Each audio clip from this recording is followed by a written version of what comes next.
આપણે બધા કોઈ આપણને આવીને જ્યોતિષ કહી દે કે આ રત્ન પહેરી લે, આ કરી લે, આપણે પટ માની જઈએ છીએ. આપણે ત્યાં વસ્તુ સ્વીકાર જ નથી કરી. શ્રી ગોસાઈજીએ નવગ્રહને ભગવદ સેવામાં વિનિયોગ કરાવી દીધો છે કે ફલાણા દિવસે આ આભરણ ધરાવજે, માણેકના આભરણ આ દિવસે ધરાવજે, પન્નાના આભરણ આ દિવસે ધરાવજે.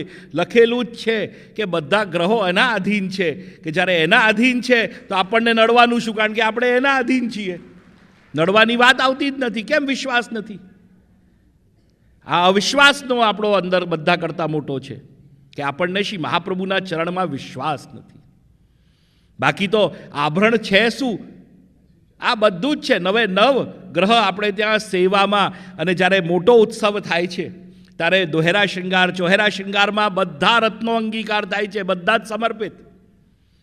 તો જ્યારે વિચાર કરો કે જે બધાના સમર્પિત છે એ આપણે એને સમર્પિત છીએ, તો એ આપણું બગાડ થવા દે? આ તો હું તો ઘણા બધા, મને જેમ થોડા દિવસ પૂર્વની જ વાત છે, હું બેઠકજીમાં બેસેલો હતો, મને એક વૈષ્ણવ આવીને કીધું કે જે મારા બાએ આટલી સેવા કરી તો બી કેમ આટલું રીબાવવું પડે છે, આટલી દુઃખ પામે છે? તો મેં એને કીધું કે સેવાથી રીબાવવાનો અર્થ નથી, પણ તને એટલું કહી શકું આપણા ધર્મની વિશ્વસ્તતા ભાવમાં કે બીજા બધા જે વૈષ્ણવ નથી એને ઇન્સ્ટોલમેન્ટમાં જન્માંતર ભોગવવાનું છે, ને આપણને તો આ જન્મમાં ભોગવીને લૌકિક ગૌલોકમાં જવાનું છે. એટલે આને તું રીબાવું નહીં કે આ તો દેહ ક્લિન્ઝિંગ થાય છે, સાફ થાય છે. કે જેમ આપણે ક્લિન્ઝિંગ પર એક મને હમણાં વસ્તુ યાદ આવી કે જેમ એકાદશી, કારણ કે રાગ ભોગ શૃંગારનો જ અંગ છે, તો એકાદશી શું છે? વૈજ્ઞાનિક દૃષ્ટિથી આપણે જોવા જઈએ તો જે ફેક્ટરી હોલ્ડર્સ છે કે જે બી છે એ 6 દિવસ અગર એમની મશીન ચાલુ હોય તો એક દિવસ સ્ટેગરિંગ રાખે છે કે એક દિવસ મશીનને બંધ કરી દો, ઓઇલિંગ કરી દો, એને તૈયાર કરી દો કે બીજા 6 દિવસ એ સરસ વર્કિંગ આપી શકે.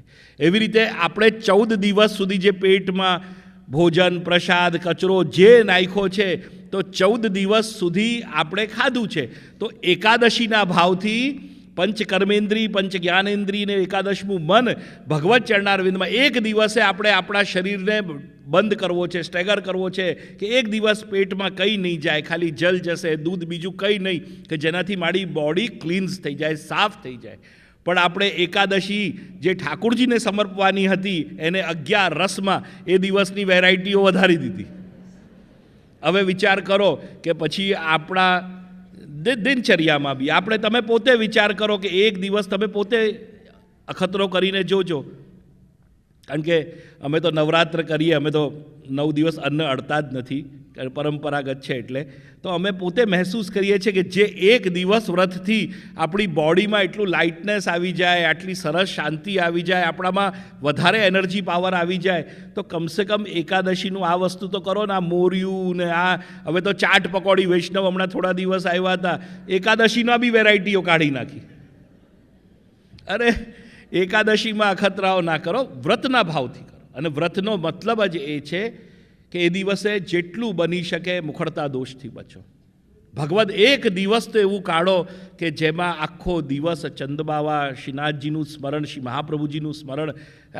એક દિવસ તો વાણીનો નિગ્રહ કરો, વાણીનો નિરોધ કરો પ્રભુના ચરણારવિંદમાં.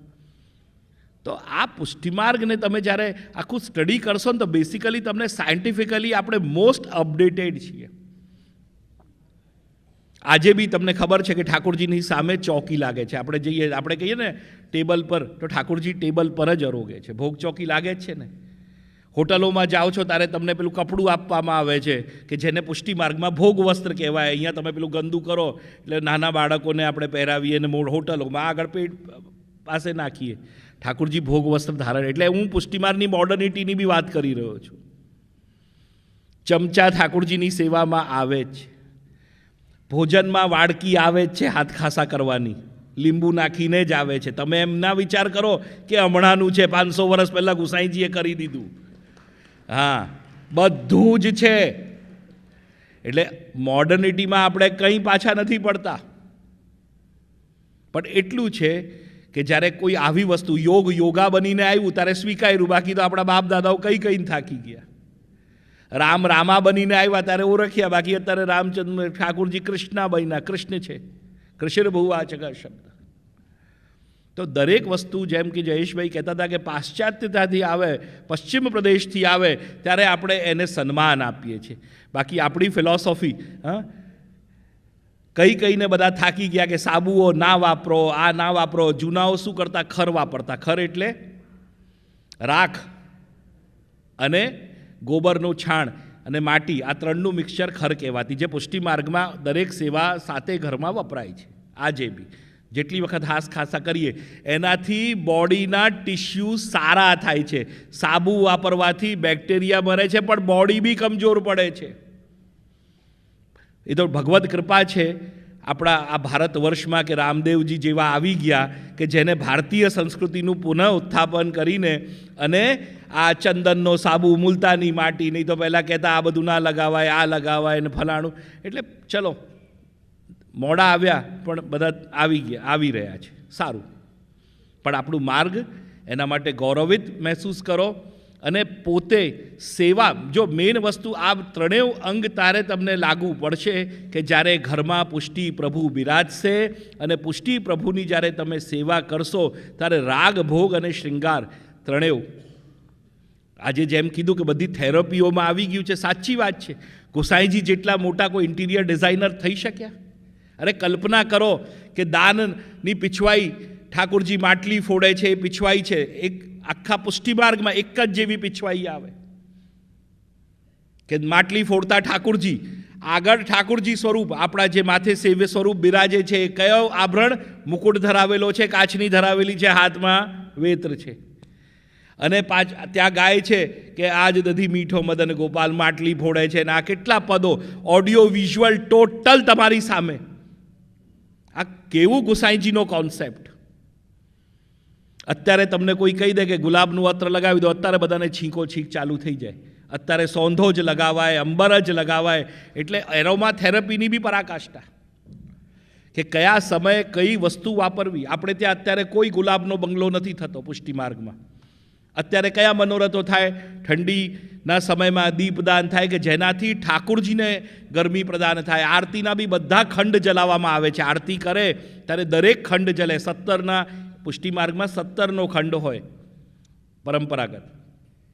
તો 17 દરેક સમયમાં આરતીના ખંડ પ્રજ્વલિત કરવામાં આવે કે ઠાકોરજીને ગરમી પડે. અંગીઠી મૂકવામાં આવે છે. વૈજ્ઞાનિક દૃષ્ટિથી આમ જોવા જાઓ, દેવઉઠની 11થી રીંગણ ચાલુ થયા, એના પહેલાં રીંગણ ખાઓ તો આયુર્વેદ કહે છે કે બોડીમાં જેટલો ઝેર નહીં હોય ને એટલો ઝેર ઉત્પન્ન કરશે, ગેસ્ટ્રિક બોડી કરશે, વાત, પિત્ત, કફ ત્રણેયને બગાડી નાખશે. એટલે તે આપણે આ ચતુર્માસ આપણે ખાતા નથી. અને ઠાકોરજી શ્રીનાથજી સર્વોદ્ધારક છે, એકલા શ્રીજી જ આરોગે છે. બાકી 7 નિધિના ઘરમાં રીંગણ દેવઉઠની 11ના દિવસથી જ આવે છે. બધું આપણું સાયન્ટિફિકલી છે, આયુર્વેદથી છે.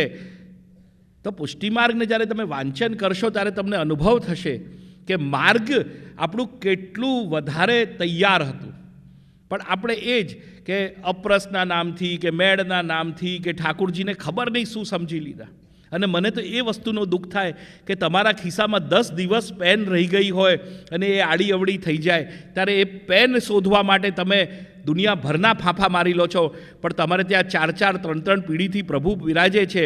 અને જ્યારે સેવા નથી થતી તો સીધા મોઢાથી કહો છો કે હવે સેવા નથી થતી અને સીધા આવીને અમારી ગ્વાલ મંડળીમાં પધરાવી જાઓ છો. તમને રંચક માત્ર બી દુઃખ નહીં થતો કે મારે ત્યાં 4 પેઢીથી કૃપા કરનાર બિરાજે છે.